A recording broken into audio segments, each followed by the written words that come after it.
Movie Mavericks. The Movie Mavericks Podcast. Movie Mavericks, speaking of fucking long, uncut European cocks. The Movie Mavericks Podcast. Now for your hosts, Jason and Trevor. I can't wait. Hey now, everyone. Welcome to episode 192 of the Movie Mavericks Podcast. I am Trevor Anderson. I'm going to send you over to Jason Rugard in just a second, but first, be sure and rate us in iTunes, Stitcher, share the show around, tell your friends. And if you wouldn't mind, if you do shop on Amazon, go to our site first, moviemavericks.com. Scroll down to the very bottom. There's an Amazon banner ad there you can click on. Do all your shopping through that. It'll give us a little bit of money and won't cost you anything extra. And it continues these excellent podcasts, right? Exactly. And they're not cheap. No. They're very expensive podcasts we do. Only Trevor and I are cheap. Exactly. All right, let's turn our attention to this Oscar race. And it has been a long build-up, it feels. During this whole award season, we've had the SAG, BAFTA, all sorts of stuff, Golden Globes, every acronym you can imagine. And here we are. Sunday. Big day for the Oscars. Yeah, coming up. And this is our annual Pick'em show. We're going to do what we traditionally do here. We're going to give you what we think will win and what we want to win, because sometimes our heart is on one horse and another wins, and sometimes common sense prevails. So we'll be giving you a little bit of a treat here, a little insight here. So let's start off. Yeah, you like that, huh? We're giving out treats. Yeah, let's treat ourselves. Yeah, I do twice a day. All right, so starting off here, I think one of the lesser categories, the visual effects category? Best achievement in visual effects. We'll start from the bottom and work our way up, right? Yeah, I think that's how the shows usually start, so let's do this thing. So visual effects, what's up? The nominees are The Avengers, The Hobbit, Life of Pi, Prometheus, and Snow White and the Huntsman. This is kind of a hard one, I think. There's a lot of contenders in here, and I'll jump in the barrel first here and say my heart would say The Avengers. My head is going to say Life of Pi because it has the prestige, and they are fantastic special effects, considering that those animals were 90% CGI, or 100% CGI, I should say. Although Prometheus, I think, is a strong contender, and you can never count out the visuals in The Hobbit since it hasn't been nominated in too many other categories. They might be looking to give it one here, but I do think Life of Pi will take this category. Yeah, I would agree. Life of Pi is gonna take it. Although I really liked the visuals in Prometheus. Probably my favorite out of this lineup. Yeah, and the 3D in that was uniformly excellent, which is not usually the case.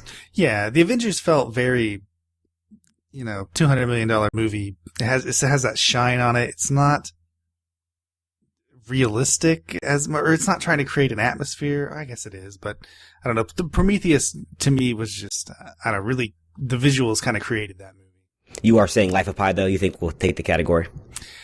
I do, because it's so beautiful. Yes. It's almost breathtaking. Even just the trailers. So it is. All right, moving on to Best Achievement in Sound Editing. We have Argo, Django Unchained, Life of Pi, Skyfall, and Zero Dark 30. I'm going to let you go first on this one. What do you think takes the Oscar? Yeah. I have no idea. This is hard for me, sound editing. I don't know. My guess would be Skyfall. I'm going to have to agree with you on that. That's what I would go with. This is a category, like sound mixing, which we'll go to next, is usually dominated by blockbusters. I'm surprised even they don't have the Avengers up for this, because there's so many different tracks of sound effects going on. And I know there's some fighting, obviously, in Zero Dark 30. Life of Pi has a lot of great sound with the water and whatnot, but I don't know how Argo got nominated in this category, because I can't think of anything special that was done in that sound design-wise. So Life of Pi was good, but Skyfall, I think, takes it as well. So we're in agreement so far. All right, 2 for 2 on us. First year ever. Let's jump to sound mixing. It's basically a similar lineup. Couple of swap outs. We got Argo, Les Miserables, Life of Pi, Lincoln, and Skyfall. And I haven't seen Lincoln. I haven't seen Les Miserables. Obviously, Les Miserables is a huge deal with sound mixing and stuff. So I don't know. That could be a strong contender. If not, then I would probably go with Skyfall again. I would say Skyfall takes this as well. Although the point you bring up about Les Mis is obviously huge with the singing and the dubbing and all that kind of stuff going too. And if they don't find a place to give that, they always want to spread around the wealth. Typically, if they can't give Les Mis one of the big categories, they might try to drop one in on it in some of these lesser ones, which I think will be happening with Life of Pi. But they'll very easily, Life of Pi could take both these categories once again. If it takes these 3 categories, it could be a sweep of sorts for Life of Pi. I mean, to me, because I was so underwhelmed by that movie, in essence, that I'm not betting on it a lot, and it could really turn out to be a sweeping win at the Oscars. Well, it's unfortunate for some of these things. Like Argo gets in here for both of these, but clearly nominees are picked by professionals from that certain industry. Right. So they're going to notice things that everyone else who's voting on the ballot aren't going to notice about Argo, right? Which is why you can only vote in these categories if you are in this part of the industry. For nominations only, though. You can vote. You can vote. Everyone votes on for Best Picture, I thought, but only for your own category. No, that's only for nominations. So you can only vote in the nomination round, only people in their category, but everyone votes on everything else. Gotcha. All right. So that's why I don't think Argo is going to be a strong contender, but it's interesting that it gets up for a nomination. But I don't think everyone else is going to be able to, figure out why Argo's even in there. As you just said, and me as well, I don't know. It would be like putting Silver Linings Playbook in there, right? Right. All right, let's move on to Best Achievement in Music Written for Motion Pictures. In other words, Best Original Song. This is a category that has had its share of commercial hits and some strange picks over the years. When 3-6 Mafia won a couple years back, Eminem has taken this category. A lot of strange picks over the years. Some James Bond music has taken it. And once again, I would say out of the nominees here, Chasing Ice, a song called Before My Time, which I've never heard of. Les Mis is up, not surprisingly. Life of Pi has a song that I saw that movie and didn't even know what the hell that was. And Ted, did you know that there was a song in Ted that McFarlane sang? Yeah, I did, only because at the time that I watched it, people were talking about it. But I do not recall it to this day. I thought this was Thunder Buddies. Yeah, right. Of course, I think the one everyone knows is obviously the Adele Skyfall run. A beautiful song, too. I think the best and strongest out of all these. Yeah, so I don't know. The Life of Pi one, a lot of people are talking about, so.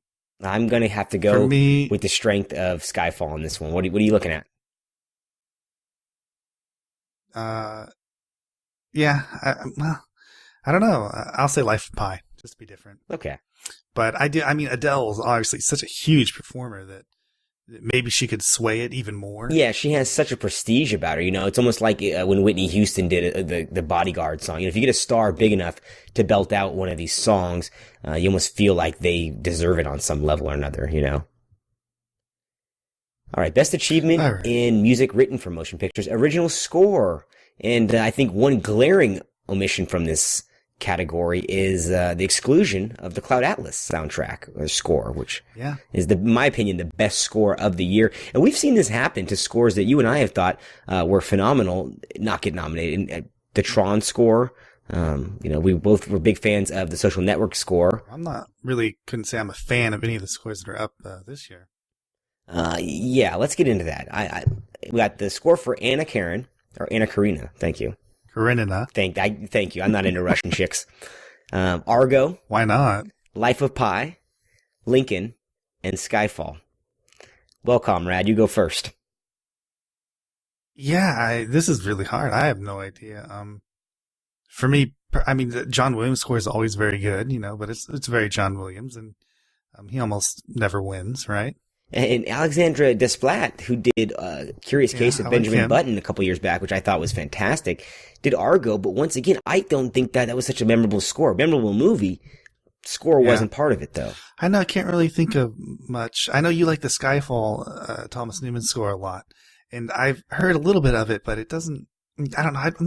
I don't like James Bond scores because they're very, aside from the theme songs and how people interpret that a little differently and work it into the music, I don't find the scores to be much more than kind of soundscapes. Maybe that's why I like it so much. They're moods and themes, but I thought they are. Thomas Newman injected a little bit of creativity and ingenuity into what was becoming a relatively common score from David Arnold, who had done a number of James Bond films, including the very good Casino Royale score. But I thought his last Quantum of Solace was mediocre at best. So I thought Thomas Newman did a good job. For that alone, I'm going to give this to him. And so far I have it a clean sweep for Skyfall at the Oscars. Skyfall, everything, right? Oh. I'll just go along with you on that one because I don't know. I feel like Chicken Little here. Skyfall. I'll say Anna Karenina there. I'm going to say that just to be different. All right, you got it. And then if I win, then haha. All right, what do we have Everyone next? will know. You want to just, you wanted to talk a little bit about makeup. I do want to talk about makeup. I mean, just in general, because you wear it a lot, right? Yeah, I have eyeliner on as we speak right now, as I sit in clothes made of flesh. Yeah, well, okay, Buffalo Bill. just like in the original score category, I think there is once again a glaring omission. What happened to Cloud Atlas? That movie, if nothing else, had excellent makeup. Why was it not nominated? And why are there only 3 nominees in this category? This is a very slim category. What do you say? Yeah, I don't know. Are there more? How many are usually in the makeup and hairstyling category? I have no idea. I never pay attention. I thought we had 5. It was pretty standard in all categories, unless it was something out of the loop here. But this we have Hitchcock, The Hobbit, and Les Mis. How did Hitchcock sneak in? Because you put a prosthetic nose on Anthony Hopkins does not make a Best Achievement in Makeup Oscar winner. I'm really appalled at the exclusion here. I don't understand what was going on here and what that's all about. But I'm going to have to go and say The Hobbit wins it on this, just because the makeups and costumes in that are elaborate. And this is a past Oscar winner in that category. I'm just waiting for when they make the... I don't know what the hell I'm talking about. That's just me. No, yeah. I would pick The Hobbit as well, right? I think it's the smart choice. Like I said, Hitchcock because Les Mis, people are just dirty, right? Yeah, how hard is it to smear Hugh Jackman's face in some dirt? Some dirt on him. Yeah, it's not so much.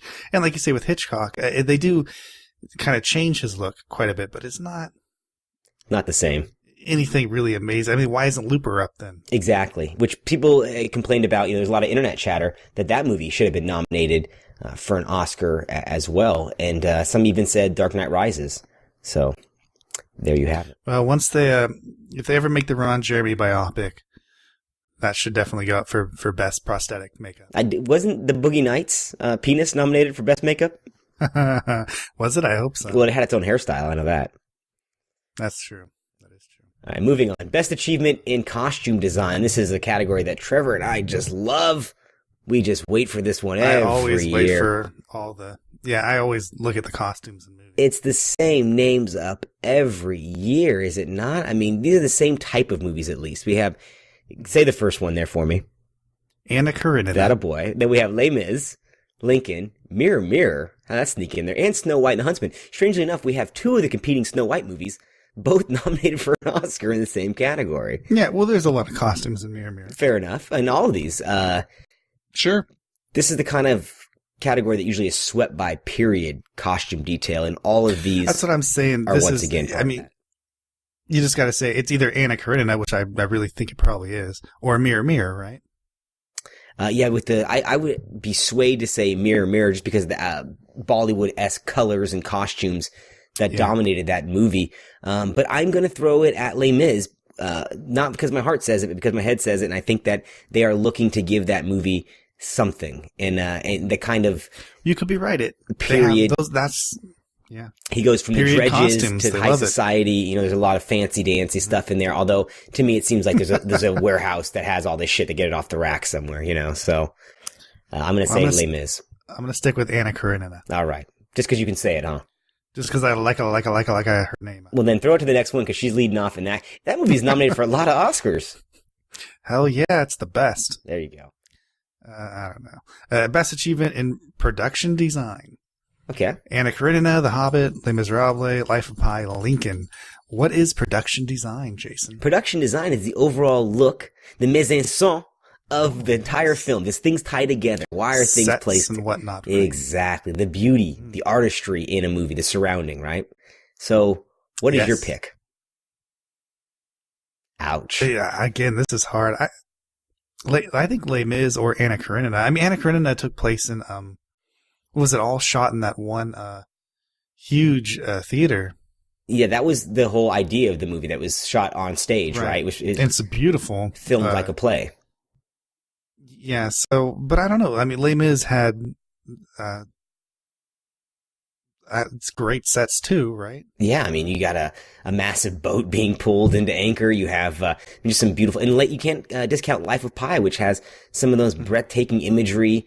Even though you say production design, the guy's on a little boat the whole time. Yeah, but there is production design in that, and things are there for... Is it interesting? There's production design. The blue screen, him in the boat on the blue screen behind it. I mean, The Hobbit, does that count as well with all the CGI stuff? I mean, I don't know anymore. Is it fair? Exactly. It's physical production value, different than computer enhanced production value, and what takes more artistry. It's a huge debate. And is there a divide in this field because of that? So you never know how they're voting, but because something like Lincoln can sneak in because it has that 1800s period detail, down to the pencils that they were using at the right time. I think that they might have missed the boat here with Argo, because I thought the production design was so detailed in that the Star Wars figurines that this kid had on his shelf were exactly right. I mean, but that's not in your face production design. But that's the kind of stuff that you should be noticing if you want period detail, which all these movies are striving for in a sense. But these are more flashy. The same with costume design and makeup and hairstyle.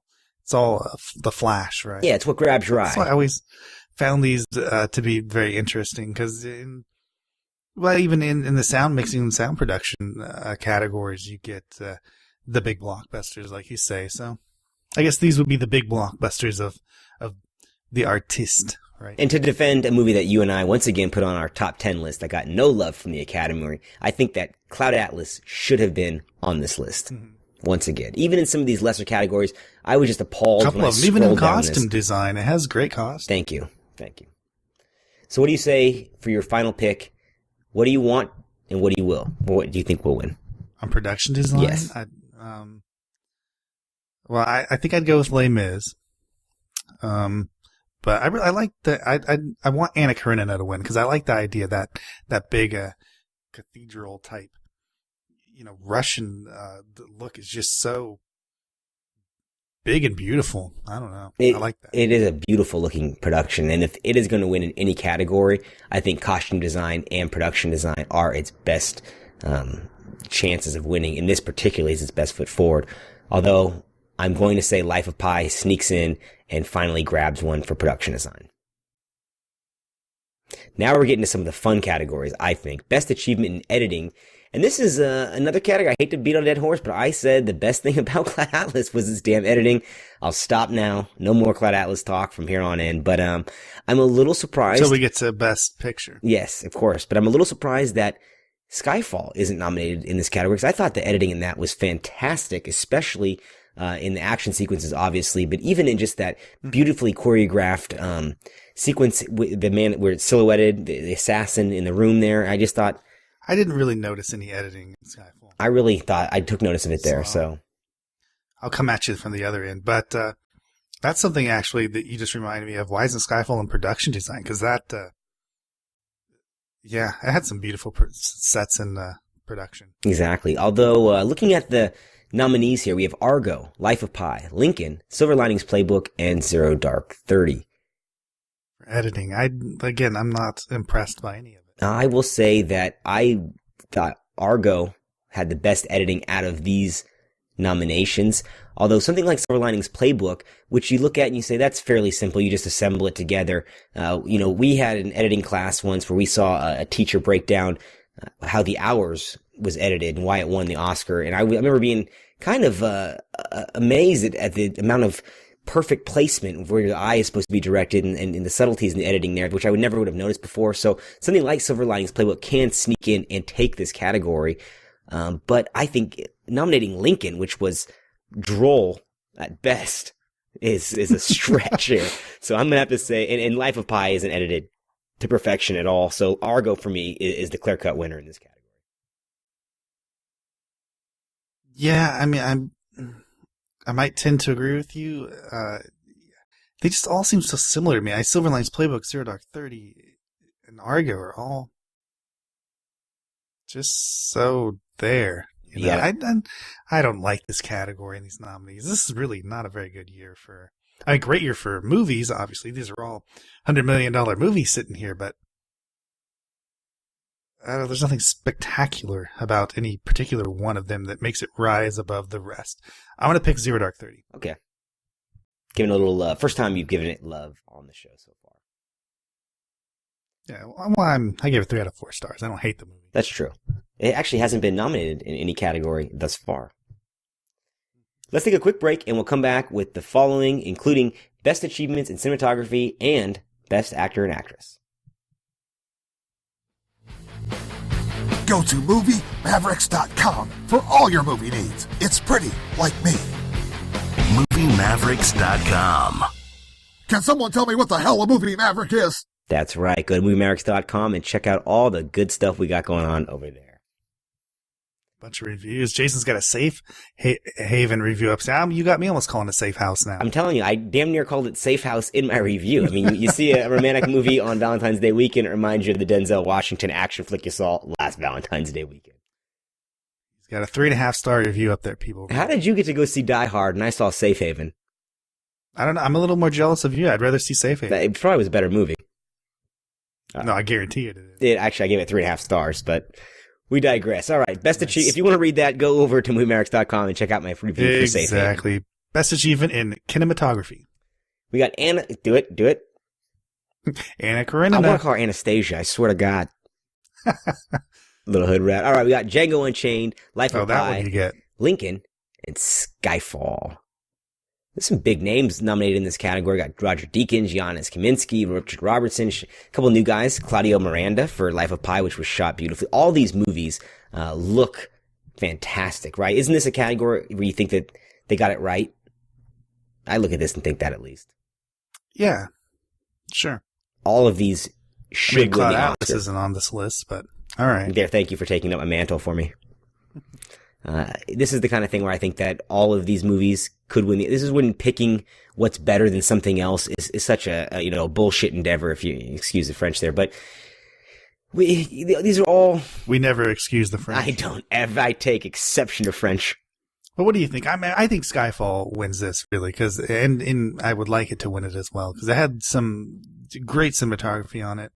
Django, to be fair, I haven't seen the movie yet, but from what I have seen, it just looks like a Western, and Westerns oftentimes go up for cinematography, but they're not anything really truly special. They just have a great epic look to them. I recall when we interviewed the director of photography, Don LaFauntleroy, and he was saying about how if you give him $100 million and searing vistas, he can get an Oscar nomination too. And I always think about that when you see these kind of, picturesque movies. Even War Horse last year when Giannis Kaminski was nominated for that, here for Lincoln, these movies that are Oscar bait, if you will.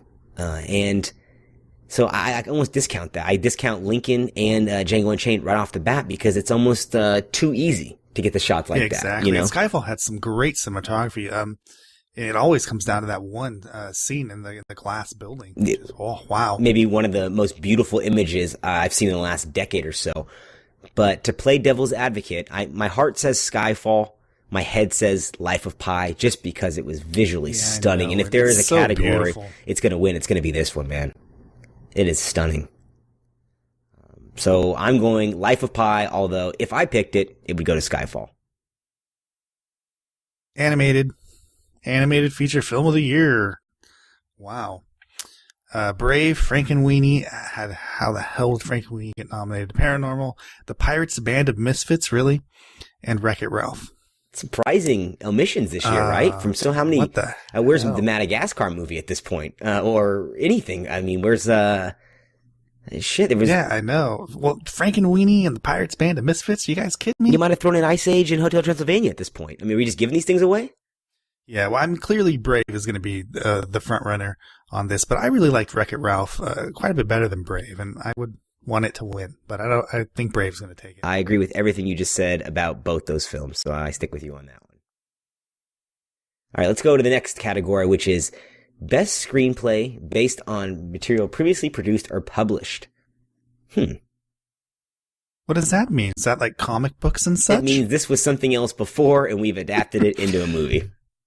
This was something scrawled out on someone's toilet paper, and they turned it into a movie. Well, we have Argo, Beasts of the Southern Wild, first time that's appeared on the list thus far, Life of Pi, Lincoln, and Silver Linings Playbook. Interestingly enough, Argo started life as a magazine article, and I didn't know Silver Linings Playbook wasn't an original screenplay. I find this kind of fascinating. I knew it would be up for an Oscar in this category for writing. Argo's a book, too, isn't it? It is, I believe, yeah. Argo's based on a book as well. Yeah. But I didn't know what material that Silver Linings was based on. Silver Linings Playbook was a book.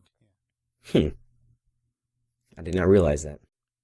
I mean, Is it in the title? The playbook? It's probably a better book than it is a screenplay. We have like David O. Russell. I think Argo is a very strong contender and probably takes it. I'm going to say... Just going to throw that out there. Argo is probably the strongest contender here, although I don't think Lincoln can be overlooked in this category just because Tony Kushner's such a name, and if anything about that movie is going to get something here, we have no real nominations for it outside of Daniel Day-Lewis. Silver Linings Playbook, though, is a very talky movie, and those I'm going to actually say the dark horse in this category is Silver Linings Playbook, and I'm going to go with that here. My heart says Silver Linings Playbook. Actually, in my head, I'm just going to go straight up with Silver Linings Playbook for best screenplay based on previously written material. Even though Argo is a tight script there, it's totally well done. All right, next category: best screenplay written directly for the screen or best original screenplay. Basically, somebody invented this shit up, put it on a piece of paper, and got it out there. Well, some of it's based on reality. Yes, some of it is. We have Zero Dark 30, which is based on reality. Moonrise Kingdom. Django Unchained, clearly based on reality. Flight, which could be based on the Sully Actually, Sullenberg. it is kind of, based on. And Armoire, I should say, which is directed by Michael Hanke, who we'll talk about later, is up for best directing duties there as well. So, out of these 5 films, what do you think is there a clear-cut winner? I mean, Mark Bowl is a previous award winner. I'd like to see Tarantino win. I think Tarantino takes it here. I think this is where they're trying to give it to, if anything, Django has a great screenplay. We know that about Tarantino's writing. And I think Moonrise Kingdom, Zero Dark 30, Flight, all these other ones. I don't see much competition. I think that the nomination is the award for those guys. And I personally can't wait to see what QT says on the stage on Oscar night. I love QT. Doesn't everybody love quality time? All right. Is that what that means? He is missing, I think, in this next category. When you say best achievement in directing. A couple people, more than him, right? Where's Ben Affleck at? I think that's a glaring omission as well. And those are the 2 big ones that people have been talking about, Tarantino and Affleck not being in there. But we have some interesting choices here. We have Michael Hanke, Ang Lee, David O. Russell, Steven Spielberg, and Ben Zeitlin. Did I do that one okay? I love it. He's got an H on the end of Ben. Yeah. Awesome. That's like Ben. Oh, well, Michael Hanke, who did Armour, is the director behind Funny Games, which is one of the most disturbing films I've ever seen in my life. And he actually redid that movie. With the B movie. Yeah, he redid it with the B movie. Who am I thinking of? Titanic. Yeah, you're talking about Michael Pitt, who's the B movie Leonardo DiCaprio. With Naomi Watts and Tim Roth was in. I can't believe the guy who made a movie about a beautiful love story made Funny Games. So he's up this year. Ang Lee's previously been up for this. Obviously, O. Russell has. So Spielberg. The Zeitlin guy is kind of, to me, if he gets this, he would be one of the biggest out of left field picks. That'd be pretty insane. I mean, of all time in this, other than Roberto Benigni winning Best Actor. I don't think it would work because I don't think Beasts of the Southern Wild has enough traction. Let's talk Lincoln. I don't think it's strong enough. Does Spielberg get it? I don't think it's strong enough. I'm sorry. I think it's a good movie. I don't think the direction is strong enough. Yeah, it's solid. It's a solid Spielberg movie. And I hate to say it because at this point in our lives, we take Spielberg movies for granted. Future generations might look back and say, "Oh my God, this is wonderful filmmaking. How come it wasn't nominated for everything it could have been?" And he was nominated last year for War Horse, but which is beautifully directed. I don't think this movie deserves the Oscar for that because you could say. Well, it looks boring. It's not that it's boring. It's that he does a great job moving us through dense material. That's an achievement in directing in itself. But Ang Lee does just as good a job manipulating emotions in Life of Pi. And I think that David O. Russell actually is doing, gives his best. That would be my pick. I think David O. Russell gives his best movie yet with Silver Linings Playbook. And I've never liked a David O. Russell movie before this. So I'm actually going to say Mal Three Kings. Okay, Three Kings. But I think this is a rival to anything he's done since then. Forgotten. So I'm going to say they're giving it to O. Russell this year. I would agree. I really think, Ang Lee could pull it out, actually, for Life of Pi. But I want David O. Russell to win for this because he's, well, I agree with you. I don't really like him or his movies in general, but he gets his actors, he gets these performances out of them that you just don't see a lot of directors getting. And it's because he's a dick, you know. I'm sure everyone's seen all the Lily Tomlin stuff and all that crap. Yeah, if you have not seen David O. Russell and Lily Tomlin, go at it. Get on YouTube right now and Google I Heart Huckabees, Lily Tomlin, David O. Russell. It'll either appall you or piss your pants laughing. But he gets great performances out of them. You know, and a lot of people come back. Wahlberg's worked with him a couple times. We got Cooper and Lawrence back, yeah. Lawrence coming back with him again. So he does a good job, and clearly he's an award-winning director, you know, because his films, as far as I can tell, are going to keep showing up at the Oscars. Yeah, we've been talking about this guy for a long time, and I've not really been a fan thus far, although Silver Linings Playbook has changed my He's been getting better, though. Yes. Yeah, and this one's actually a good movie. First time. Mm-hmm. Yeah. All right. Best performance by an actress in a supporting role. We have Amy Adams for The Master, Sally Field for Lincoln, Anne Hathaway for Les Mis, Helen Hunt for The Sessions, and Jackie Weaver for Silver Linings Playbook. Is there a clear-cut winner here?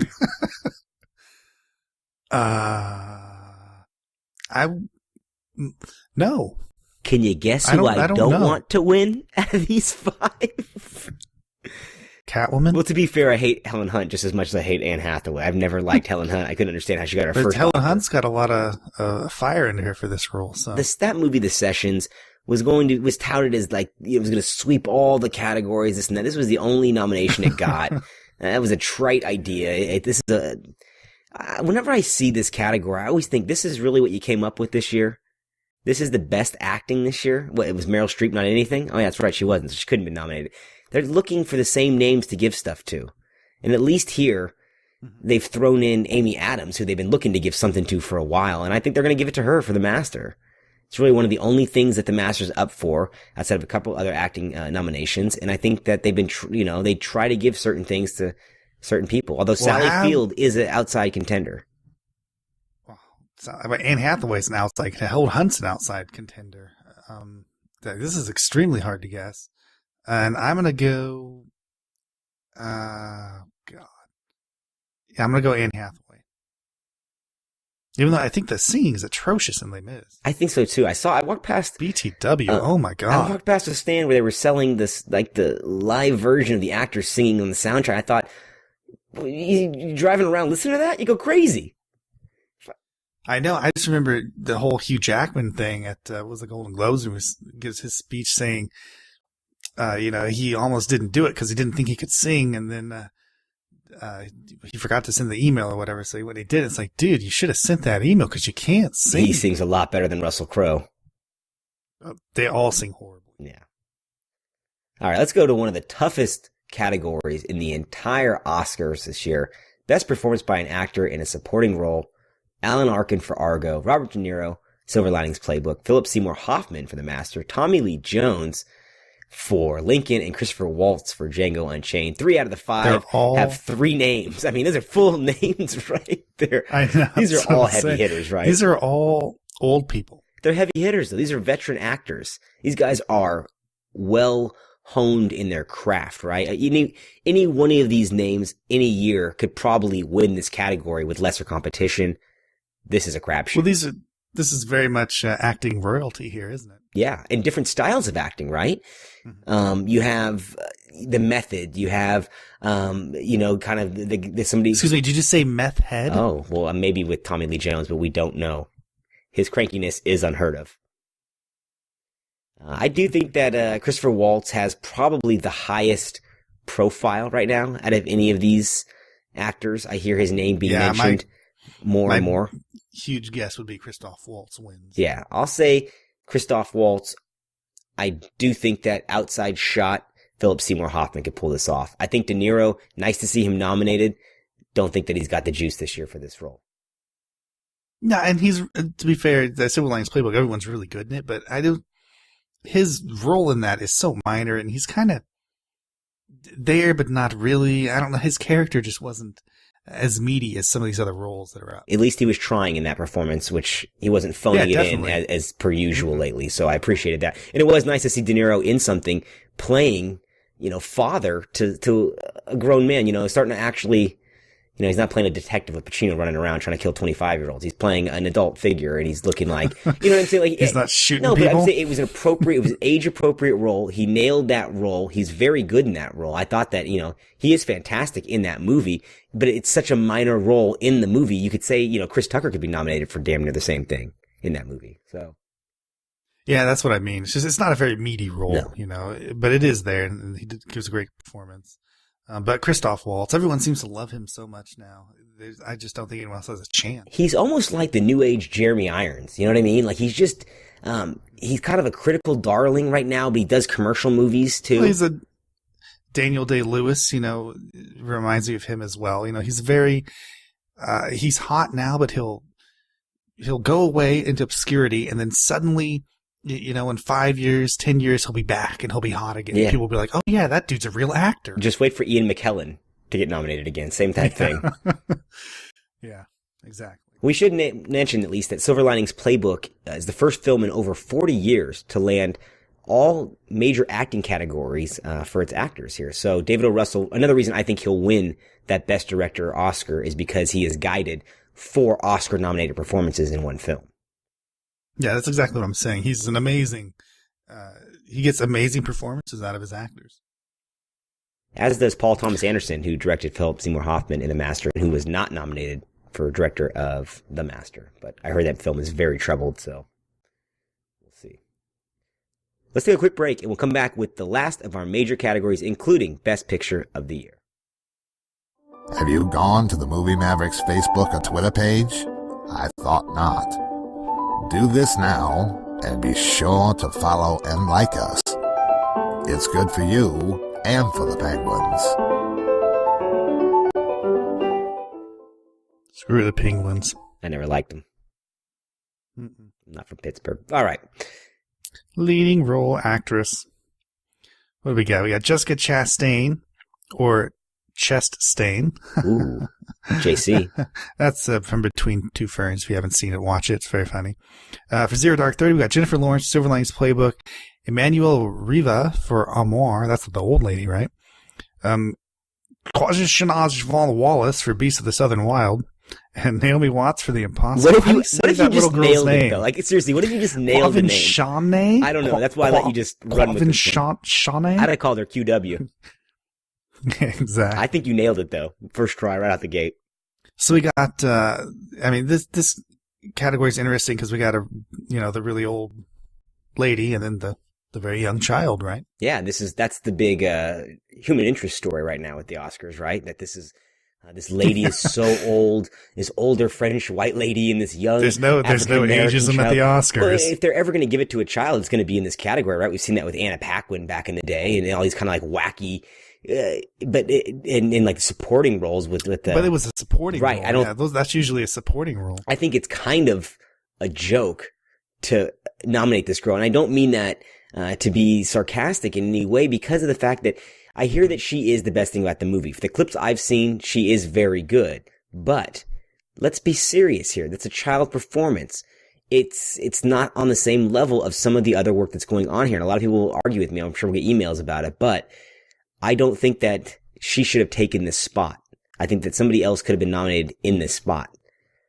And I think that really a lot of heat so far has been on Chastain for Zero Dark 30 or Lawrence, but I think Naomi Watts has just as much of a chance with The Impossible. Really. You mean Naomi Watts? No, I think Jennifer Lawrence is going to win, hands down. You think so? This is her time?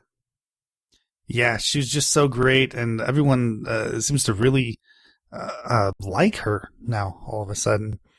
Possibly Jessica Chastain could pull it out, but I really think I just don't see much competition between anyone and Lawrence. I think that Lawrence is fantastic with Silver Linings Playbook. In fact, I said to you off air, this is really the first time that I thought when she walks into the room in that dinner scene, and you were like, damn, like she's here. And I don't mean just because she looks good, because she really does look good. She's really grown on me, attractive wise. You know, I think she looks fantastic in that kind of trashy Philly way in this movie. Sorry to our Philly fans out there. But Chastain is playing a role that is about a woman. You know what I mean? It's focused her. She's not, the secondary character. She's the driving force in Zero Dark 30. And I think because of that, because every scene is dominated around her and her character, she is, given a media role and does well with it and deserves the Oscar for that. But I think Lawrence's, so you Oscar, want Jessica Chastain to win? I think Chastain will win, but I'd like to see Lawrence win. Will win? Yeah. Yeah, that's why I'd say that Jessica Chastain definitely has an opportunity to pull this one out. I think this is two names we'll be talking about for quite a while in the future, too. I think both these girls will be nominated. I don't know. I don't know where Jessica Chastain will land. You know, I don't see her getting the roles that Jennifer Lawrence is going to be getting in the future. Jennifer Lawrence has been a little bit more savvy mixing the commercial, although Chastain was in The Help, which did very, very well. So. Yeah, but not as the main character. She was a secondary character. She wasn't running the Hunger Games, that's for sure. Yeah, she died off screen before the movie started. All right, now we are getting to the heart of the matter. Best performance by an actor in a leading role. The nominees this year are Bradley Cooper for Silver Linings Playbook, Daniel Day-Lewis for Lincoln, Hugh Jackman for Les Mis, Joaquin Phoenix for The Master, and Denzel Washington for Flight. Wow. Well, we all know Daniel Day-Lewis is going to win. Do we? Is that now a foregone conclusion? Yes. Oh. Yeah, he swept everything else. I mean, he's giving a performance as Abraham Lincoln. What's everyone else doing? Being themselves? Yes. Very true. Let me run down a couple of my thoughts here on some of these other things. It's nice to see Joaquin Phoenix nominated and coming back after the debacle.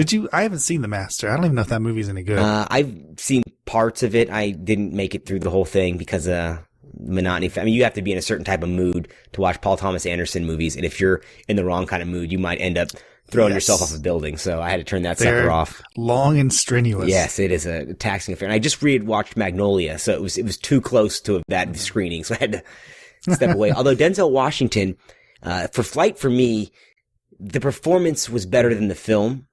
The performance is the film, if you will. But he's just Denzel Washington, right? Yes, but it's a hell of a performance. Although I don't think it's his best performance, even in the canon of Denzel Washington movies. But it is. I don't think that movie has enough heat, though, on it to really persuade anyone to vote for it. Early on, I would say you were wrong. Now I'll say you're absolutely right. Hugh Jackman, the nomination is the award. I think the underdog here and the dark horse is Bradley Cooper, who I never really thought of as much of anything before I saw Silver Linings Playbook. Friggin' awesome in Silver Linings Playbook, though. And you'd mentioned that Wahlberg had worked with David O. Russell many times before, and this was a role that was written or was penciled in for Mark Wahlberg, and it went to Bradley Cooper. And Wahlberg and O. Russell have had a falling out creatively in commercial, as business partners because of this. And I gotta say, I don't think Wahlberg would have handled this role the same way Cooper would have. You can see the aggressiveness that Wahlberg would have done because it's such an aggressive character, but I think that Cooper finally has lived up to what everybody was saying about this guy. You got the sexiest man alive. You got the Hangover stuff. You got all this, this bullshit press the guy gets, but finally he's made a movie that is worth all this press. Yeah. And he's actually acting in it. And he was in, the one with the pill, where he took the pill, with, Robert Limitless, De Niro. yeah. Limitless. And he actually acts in that very well as well. So he's can act, as much as the pretty boy persona he puts on really isn't true. The dude can act. And honestly, could you imagine Mark Wahlberg just whining through Silver Linings Playbook? He would have ruined the movie. As much as I like Wahlberg, I never have liked him in an O. Russell movie outside of Three Kings because I think he's miscast. I mean, that's not to say that he wasn't great as Mickey Ward, but I think O. Russell was actually miscast as the director on that project, but that movie was just that's miscast neither here nor there. Miswritten. I don't know what the hell you call just that movie. should have been reimagined in a different performance. Yeah. But Bradley Cooper, I think, much like Jennifer Lawrence and Jessica Chastain, I think will be around for a long time. We'll be talking about him again in this Oscar category. But it has to be Daniel Day-Lewis, right? I mean, yes. You're mentioning the fighter, and clearly there's a reason that you had Batman. I can't remember anyone's name Christian now. Bale. Christian Bale in that movie doing, if that movie was about him, you would say clearly that he would have won for Best Actor that year, right? Yeah. If it was the actor in a leading role, and that movie was about that brother versus the Mark Wahlberg character. But and that kind of performance now is being taken from what is a supporting role and being put in a leading role here in the Daniel Day-Lewis doing Lincoln, and it's a shoo-in. It is a great performance in a solid movie, a huge box office hit. And people want to give it, this is the Oscars, they want to give it to something that's symbolic and all that kind of stuff. So Day-Lewis walks away with this, although I would like to see Bradley Cooper slide in and take it on the low side. All right, I'll let you introduce the big category. I get the big one? Always. That's the word on the street, at Best least. Motion Picture of the Year. I only want the big one. Armoire, which is about an armoire. Argo, which is about an Argo. Beasts of the Southern Wild, Django Unchained, Les Miserables, Life of Pi, Lincoln, Silver Linings Playbook, and Zero Dark 30. It's pretty clear to me what the winner's going to be.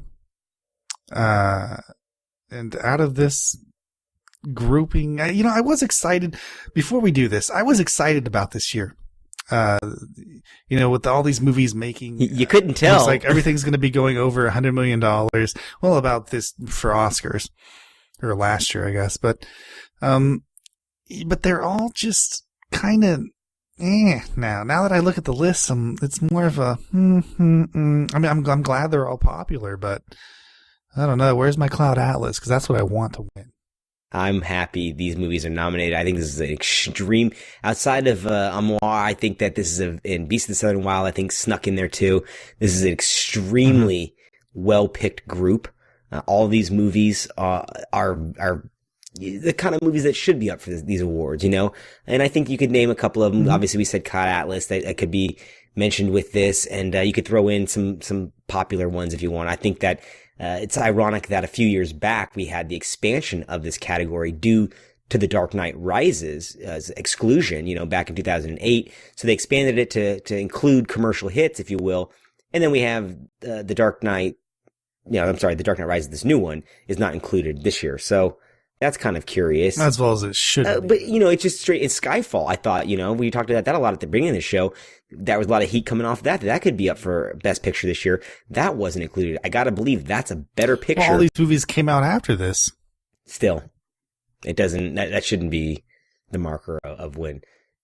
Well, that's not the marker of win, but these movies, a lot of these weren't released when Skyfall came out and there was all that heat going in for it.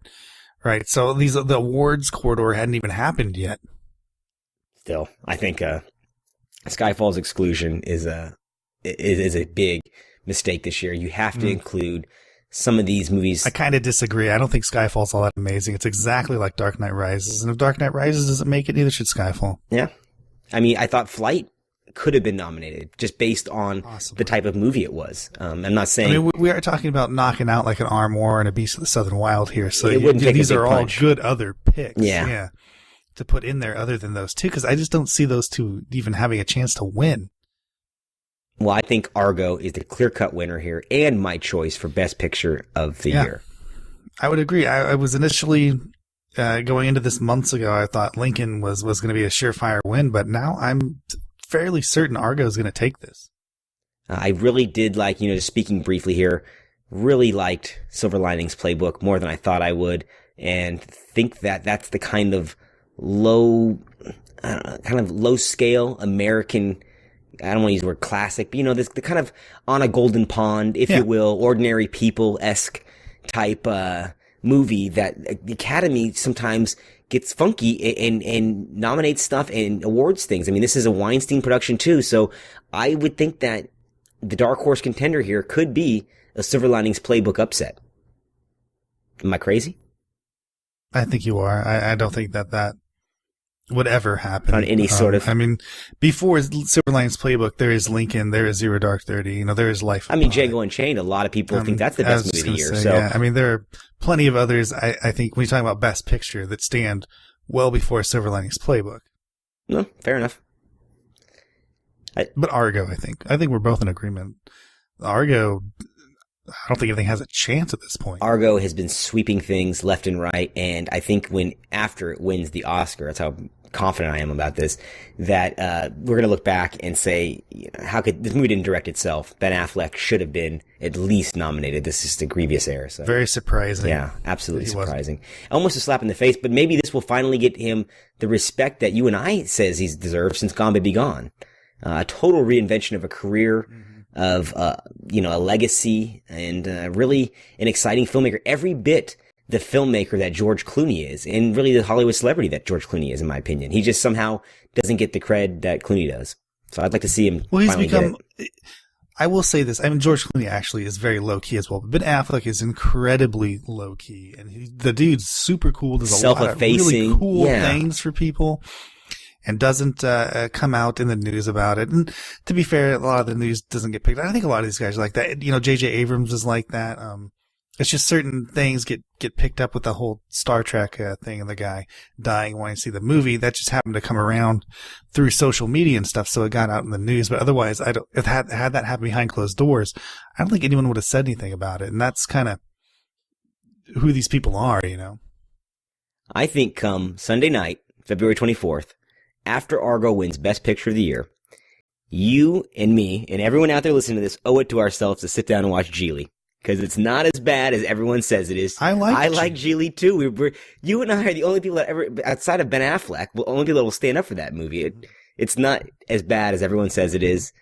And it's a normal movie. It's not a great movie by any standards, world beater, but I mean, it's perfectly fine. For how many people make fun of it, you'd think it made $600 million. Nobody, you cannot have seen it.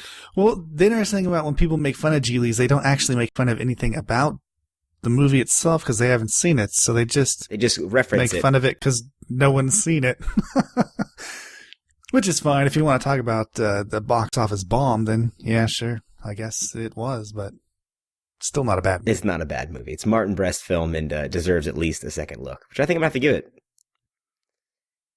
You just want to hear J-Lo's monologue. I just want to see J-Lo doing yoga, doing that monologue. One of the all-time screen beauts, huh? All right. If you say so. I do say so. You and Jason Statham, you're the only ones thinking that anymore. Yeah, that's right. I like to Parker. Well, that wraps up our Road to the Oscars special, the If We Picked Him, What We Picked, and all that good stuff. This is our third annual Oscar special. You can go back. We pick our nose, we pick our butts, but we can't really pick the Oscar. That's right. So if last year I had a horrendous year, I think it was like 9 for 22, one of the worst showings I've ever had. So this year probably won't be much better. But we'll keep track. I think this year was easier to pick. If you're out there listening, you can outpick us, and feel free to send your submissions into the site. Post them under this podcast in the comments section, and we'll respond to you in equal time. Thank you for joining us on episode 192. I want to thank you all of our fans out there on Stitcher, iTunes, TalkShoe, and any other way you may be getting this podcast.